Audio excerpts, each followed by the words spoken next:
what's your gut feeling tell you is the most appropriate place to start? I mean, it's hard not to look at the 3 games of RJ Barrett and Julius Randle and start there. I mean, that. We could say in the moment, obviously, there's some key players who jumped out, and we'll get to them, obviously. Yeah, we will. Let's start with RJ first, because he is in many ways what we hope to be at least the face of the franchise in the immediate future. Yes. And, it's the sort of thing where game 1 obviously couldn't miss. He went 8 of 8 from the field in the first game, finished going 3 of 3 from deep. He cooled off in the second half, but he showed his size, his strength. He bullied Oladipo a few times. I mean, he was phenomenal. And if it weren't for the second half woes of the team as a whole, and also him too, and just the Pacers doing a great job of adjusting to what the Knicks were playing, things might have gone better. And then you get to game 2. And game 2 is a completely different story. And it's the sort of thing where you're seeing Ben Simmons, who this is a huge reason actually why I would love to see James Harden in a Sixers jersey. It's because I don't want Ben Simmons in the Atlantic anymore. The fact that they're what, 11, 12 and 0 he's going to make the Knicks? next 8 all defense teams. It's going to happen. Incredible. Yeah. And the way that he matched up with RJ was just devastating. I mean, obviously he was on the floor for all 15 attempts, or at least guarding him one-on-one.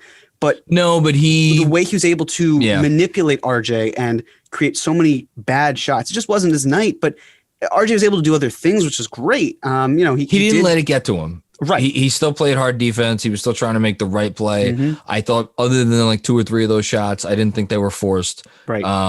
So, and he's a 20-year-old kid, and it's a learning process against a really good player. But that's, again, it's part of the process, right? Yeah, it absolutely is. But, that's the sort of thing where I was hoping to see he would have some sort of bounce back game from that. And just a side note, in terms of RJ, one of the things that we were talking about in the KFS Slack a little bit earlier was this idea of, we'll talk about Randle too, but having Randle and Burks next to you if you're RJ is great. But what happens when RJ Barrett gets shut down by someone like Ben Simmons and you don't have someone else who can really create and score the way that he can? And that's why it's so important next year, whatever it may be. Again, I want to focus on the last 3 games and the future, we're going to try to keep it grounded today. Absolutely, but just the idea of you could see strides in both those games of how RJ has been progressing, but he so needs that talent around him that can kind of create that level of gravity where you're taking the focus away. So maybe Ben Simmons isn't focusing all of his energy on shutting down RJ Barrett. Maybe there's someone else he's able to do, but that's the future. For right now, it was a tough game, but game 3, tonight's game, he seemed to rebound. The shot was from deep, I have a stat line right here. He was 0 for 4 from 3. The three-point shot has not fallen. In the preseason, hasn't fallen in the regular season. But otherwise, other than those 4, he was 7 of 13 from 2. Pulled down 8 rebounds. Love to see that. Mm-hmm. Got 4 assists, got a steal, only 2 turnovers, 17 points. And played 38 minutes. And I believe Vork tweeted it out. He played the first 16 minutes of the game. He is Thibodeau's horse. Him and Randle, the 2 of them, but I think RJ even more.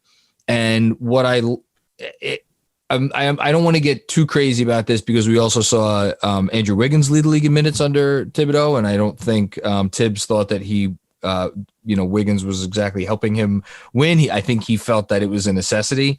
So I'm sure that there is a little bit of that necessity here too. But I also do really legitimately feel like on this roster, Tibbs just doesn't like RJ Barrett being off the floor. And that's a good sign.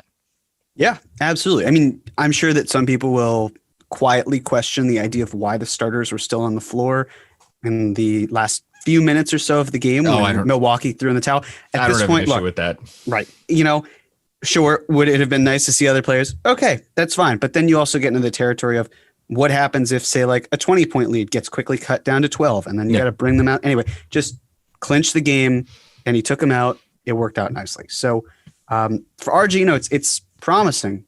Whereas where the conversation was at this point last year, or even a little bit later, where it was certainly not as encouraging. Yeah. And now it certainly feels like things are turning around and things are developing. And it's always nice to see when your young players are showing tangible improvement, because let's face it, we haven't seen that often as Knicks fans over the last 20 years or so. So yeah, it's very heartwarming and it's wonderful to see. And like, you know, I got into a lot of trouble over the last however many months we haven't had basketball when I was very blunt about what I thought about RJ Barrett's rookie season. And that's because that's how I felt.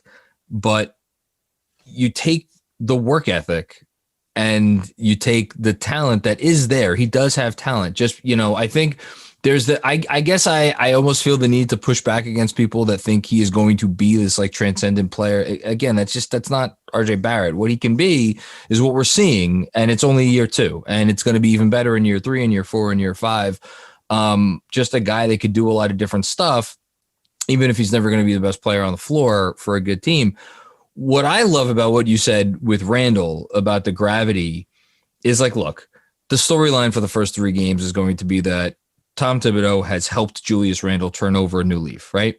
And I think to a certain extent it is that simple, but I almost think it goes a little bit deeper than that, in that there has been a conscious choice made here that the most effective way that they are going to be able to operate on offense is to put the ball in Randle's hands, which is interesting because I remember another guy that made that same decision a year ago, and he didn't last in his job for very long.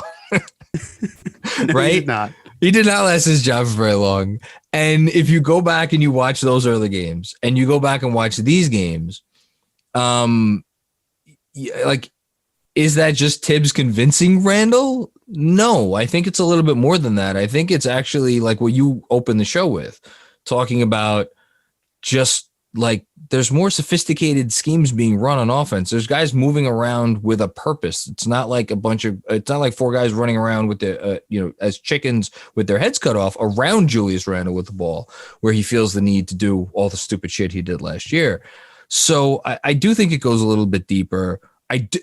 Like, of all the stuff that we saw tonight, like obviously they made, 50 some odd percent of their threes. They made 59% of their 3-point attempts. So it's like, that's not going to happen a lot. I think what Randle did and what Randle has been doing is absolutely real. And I think it is going to continue. And I think there's no reason, like, why can't he play this way all year? I'm serious. Like, I agree. I mean, listen, first of all, shame on me, us, whatever, for the idea of even having Obi starting ahead of Randle, because clearly Randle in this role is showing why it's so impressive for what he's able to do. Yeah. And, but we were going off of the evidence we had. Right. And the evidence we had was someone who loved the ball in his hands. It wouldn't move that often, would take absurd shots, just was not a cerebral player at all. But also, there's more to it than just that too, because it wasn't just that he was not a cerebral player. He was not accurate with the passes that he was throwing all the time. Mm-hmm. Those have been better because I think they're simpler passes, and their passes, like, he's stationary a lot. Yes, there are times where he's driving and kicking out on the move, but a lot of times he's just like there at the top of the key. Guys are moving around him. He's surveying the scene. He'll take a dribble or two once he gets or he'll back into a guy a little bit. But like, this is stuff he can do. Mm-hmm. And then the decision-making process for him has been kind of, I think, simplified. So again, we didn't know that was going to happen. So when we were like, piling on about like, oh, do we really have, can we maybe put him on the bench? Like, I don't think we were being that unfair. And here he is tonight, 29 points on 17 shots. He missed his first 6 from the field. Yeah. And he had 29 points on 70 shots to go with 14 rebounds and 7 assists.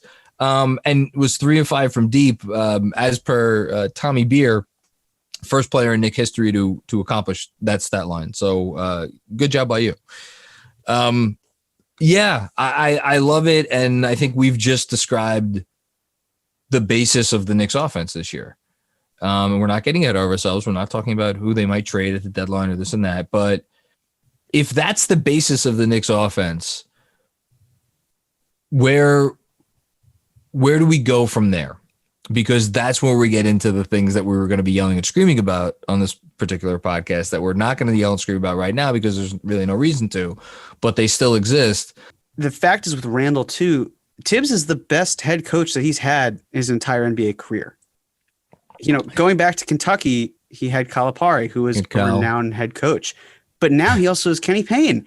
And when you also, it's hard for me to look at the 1-5 Kentucky Wildcats and see what they're going through and not wonder down. Like, well, no, but it's, you know, I'm sorry if anyone's a Kentucky Wildcat fan. Listen, this is mean, but I'm trying to understand where Kenny Payne fits into all of this, because all I'm seeing right now is a Kentucky team that is the greatest basketball program, at least collegiate wise, and in NCAA history. You realize this is a flaming hot take. I love it. I love it. It is a flaming hot take. No, maybe it's just from a lack of talent perspective, but we've also seen Kentucky not produce. They do, right. That's the thing. We've seen Kentucky not produce lottery talent like this past year in the 2020 draft. The first player to go was Maxey, and he went with the Sixers like 21st, I think, overall. So to me, it's the idea of if Kenny Payne is able to do this much, or at least take away that much for Kentucky, and we're starting to see some improvement from a guy like Randle and hopefully from other players as well, whether they went to Kentucky or not.